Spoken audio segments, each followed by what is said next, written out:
Chernobyl nuclear disaster एक ऐसा हादसा था जिसके असरात आज तक महसूस किए जा रहे हैं। इस हादसे में हिरोशिमा के मुकाबले में 400 गुना ज़्यादा गैसेस रिलीज हुई थी।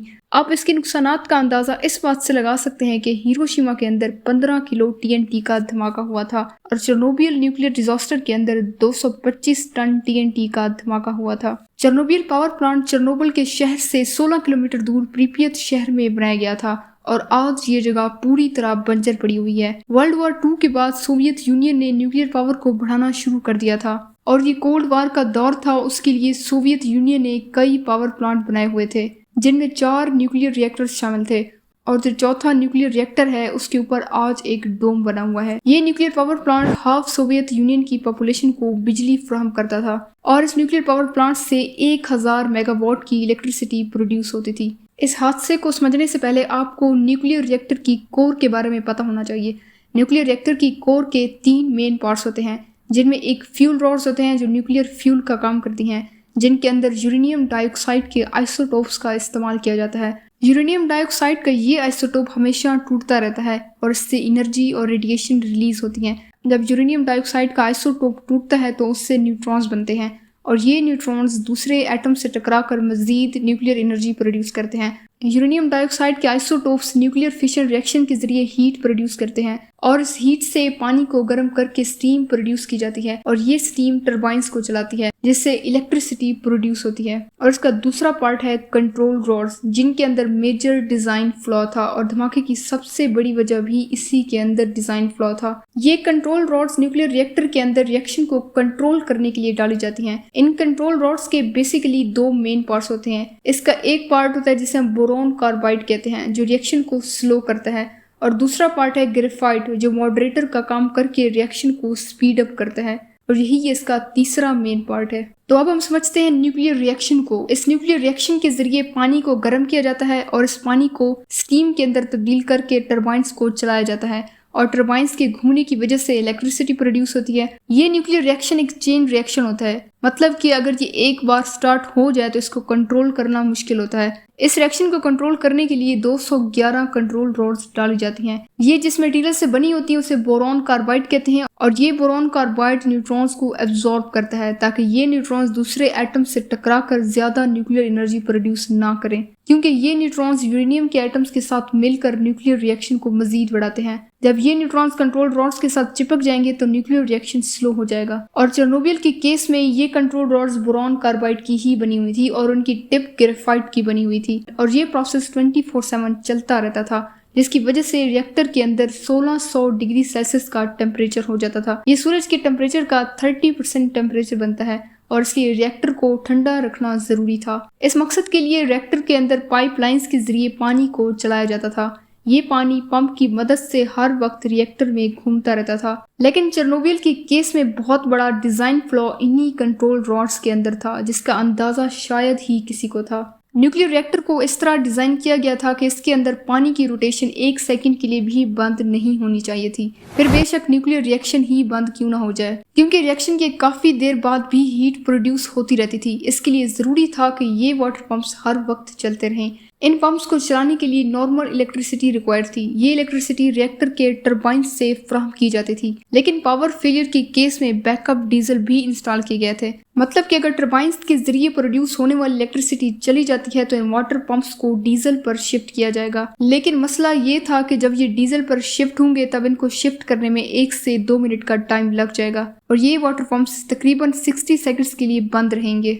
लेकिन इंजीनियर्स चाहते थे कि ये वाटर पंप्स 60 सेकंड्स के लिए भी बंद ना हों। इंजीनियर्स का मकसद ये था कि अगर पावर सप्लाई कट ऑफ हो जाती है तो इन टरबाइंस के पास इतनी एनर्जी हो कि वो इन 60 सेकंड्स के लिए वाटर पंप्स को चला सकें। सिस्टम ये था कि जैसे ही रिएक्टर बंद होगा वो इलेक्ट्रिसिटी बनाना फौरन से खत्म नहीं करेगा और 1000 मेगावाट से इलेक्ट्रिसिटी ऐसा ऐसा कम होती जाएगी और इस तरह बची हुई इलेक्ट्रिसिटी से वाटर पंप्स को 60 सेकंड्स तक चलाया जाएगा और 60 सेकंड्स तक वैसे ही बैकअप जनरेटर्स चल जाएंगे। इसी सिस्टम को इंस्टॉल करने के लिए टेस्टिंग की जानी थी और ये टेस्टिंग रिएक्टर नंबर 1, 2 और 3 पर की जा चुकी थी और रिएक्टर नंबर 4 पर अभी टेस्टिंग बाकी थी। इसी मकसद के लिए 25 अप्रैल 1986 को इस रिएक्टर पर टेस्ट परफॉर्म करना था। ये टेस्ट डिप्टी इंजीनियर एनाटोली डेटलिव की निगरानी में किया जा रहा था। पिछली बार रिएक्टर 4 पर यह टेस्ट कामयाब नहीं नहीं हुआ था और आज की रात ही ये टेस्ट परफॉर्म करना था। ये टेस्ट तब परफॉर्म होना था जब रिएक्टर 700 मेगावाट्स की पावर दे रहे होंगे।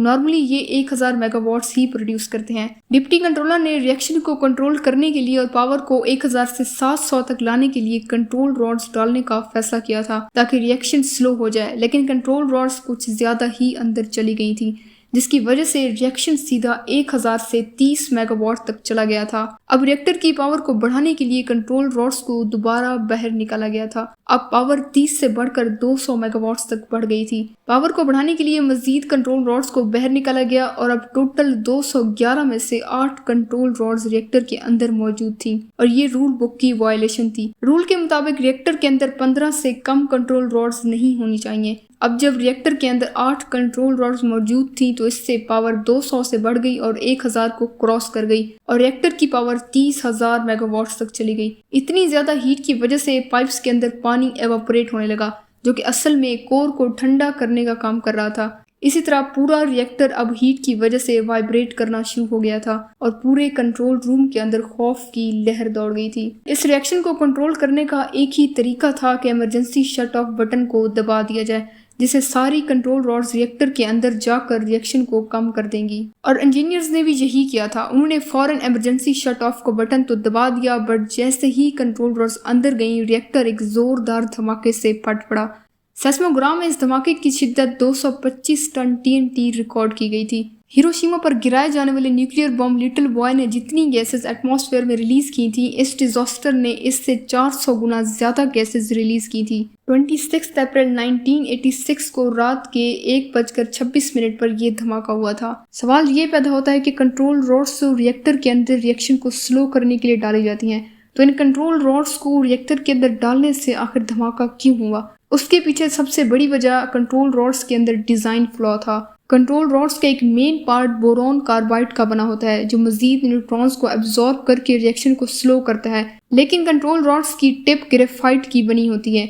ये ग्रेफाइट न्यूक्लियर रिएक्टर के अंदर मॉडरेटर का काम करता है और रिएक्शन को स्पीड अप करता है। तो जैसे ही कंट्रोल रॉड्स को अंदर डाला गया तो रिएक्टर के अंदर ग्रेफाइट की टिप के अंदर जाने से रिएक्शन मजीद ज्यादा बढ़ गया और एक जोरदार धमाका हो गया। उस वक्त रिएक्टर की वॉल्स फट गई थी और 2 इंजीनियर्स मौके पर ही मारे गए थे और 2 लोग बुरी तरह से जल गए थे। धमाके के बाद रिएक्टर नंबर 4 में आग लग गई थी। पहले तो इसे आम आग समझा गया था और हवा में उस वक्त 5% रेडियो एक्टिव मटेरियल जा चुका था और फायर फाइटर्स मौके पर पहुंचकर आग बुझाने लगे, लेकिन इस आग को बुझाना बहुत मुश्किल था क्योंकि ये कोई आम आग नहीं थी बल्कि ये ग्रेफाइट की आग थी। उस वक्त पूरे प्रीपियत शहर को रातों रात खाली करवा दिया गया था, जिसमें 50,000 लोगों को कई 100 बसेस में सवार करके शहर से बहुत दूर स्लावुटिक सिटी में ले जाया गया। इस आग को बुझाने के लिए हेलीकॉप्टर से 5000 टन की रेत मट्टी डाली गई थी और इस नतीजे में एक हेलीकॉप्टर भी क्रैश हो गया था, जिसके अंदर 4 लोगों की डेथ हो गई थी। इस आग को 10 दिन बाद बुझा दिया गया था, लेकिन अब रेडियोएक्टिव गैसेस हवा में बहुत ज्यादा हो गई थी और बहुत सारे लोग बीमार हो गए थे और अगले आने वाले दिनों और महीनों में कई लोग चल बसे थे।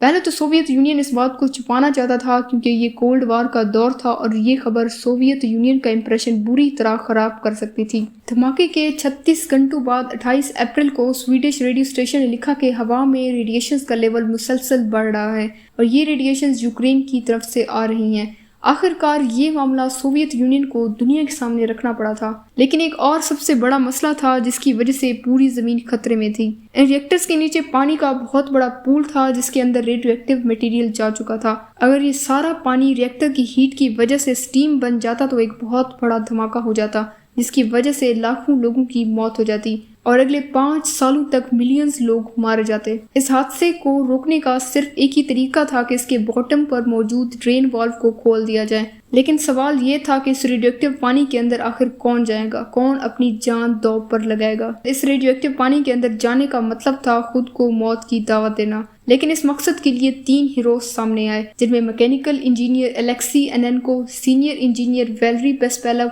और शिप सुपरवाइजर बोरिस पेरोनोव। इन 3 लोगों ने पानी के अंदर जाकर पानी के वेल्व को खोलकर इस पानी को ड्रेन कर दिया ताकि ये पानी स्टीम बनकर हवा में रेडियोएक्टिव गैसेस रिलीज ना करे। इस मिशन को सुसाइड मिशन कहा गया था क्योंकि इस रेडियोएक्टिव पानी के अंदर जाने का मतलब सुसाइड था, लेकिन ये तीनों लोग सही सलामत वापस आ गए थे। लेकिन उस पहले धमाके की वजह से जो रेडियोएक्टिव मटेरियल हवा में जा चुका था उसकी वजह से हवा के अंदर आयोडीन 131 के लेवल्स बहुत ज़्यादा हो गए थे, जिसकी वजह से कई लोगों को थायराइड कैंसर हो गया था, जिनमें मेजरली फायर फाइटर्स थे। इस धमाके ने यूरोप के अंदर बहुत तबाही मचाई थी क्योंकि इन रेडियोएक्टिव गैसेस ने यूरोप के जंगलात को रेड कर दिया था। इस हादसे के बाद 18 साल से कम उम्र बच्चों में 20,000 थायराइड कैंसर के केसेस रिपोर्ट हुए थे। उसकी वजह थी हवा में मौजूद रेडियोएक्टिव गैसेस। ये गैसेस घास पर गिरती थी और ये घास जब गाय खाती थी तो गाय के दूध के अंदर आयोडीन 131 के लेवल्स बढ़ गए थे, जिसकी वजह से बच्चों के अंदर थायराइड कैंसर के केसेस बढ़ गए थे। और आज इस जगह पर पब्लिक को जाने की इजाज़त नहीं है क्योंकि इस जगह से रेडिएशंस निकल रही हैं और अगले 400 सालों तक ये रेडिएशंस नुकसान पहुंचाती रहेंगी। आज रिएक्टर नंबर 4 के ऊपर एक बहुत बड़ा डोम मौजूद है जिसको $3 अरब खर्च करके बनाया गया था और ये डोम अगले 100 सालों तक इन रेडिएशंस को कंट्रोल करेगा।